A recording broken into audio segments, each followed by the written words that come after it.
ఈరోజు నువ్వు కృంగిపోతుండొచ్చు, కుమిలిపోతుండొచ్చు, ఏడ్చుకుంటుండొచ్చు. చిన్న బతుకు, విలువ లేని బతుకు, నాది ఒక బతికైనా సస్తే పోయిద్దని చావు గురించి యోచించుకోవచ్చు.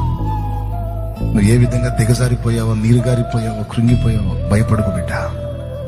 నా దేవుడి రాత్రి నీతో మాట్లాడుతున్నాడు. నా ఒట్టి మాటలు కాదు ఇవి, నేను నా తలంపులో పలికిన మాటలు కాదు, నా దేవుడిచ్చినటువంటి ఆలోచనలోంచి నేను పంచుకుంటున్నాను నీతో. నా దేవుడిచ్చిన తలంపుల్లోంచి పంచుకుంటున్నాను. నువ్వు ఎలాంటి వేదనలు ఇక్కడికి వచ్చావు, ఎంత కృంగిపోయి వచ్చావు ఇక్కడికి, ఎంత ఏడ్చుకుంటా వచ్చావు, ఎంత దిగులు పడతా ఉన్నావు, ఎన్ని మాటలు పడున్నావో ఇప్పటికేనా. కానీ సరైన పని చేసావు, సరైన నిర్ణయం తీసుకున్నావు. మోషే దేవుని దగ్గరకు వచ్చావు నువ్వు, యోసేపు దేవుని దగ్గరకు వచ్చావు నువ్వు, యాకోబు దేవుని దగ్గరకు వచ్చావు నువ్వు, సరైనోడి దగ్గరికి వచ్చావు. ఆయన కార్యం తప్పకుండా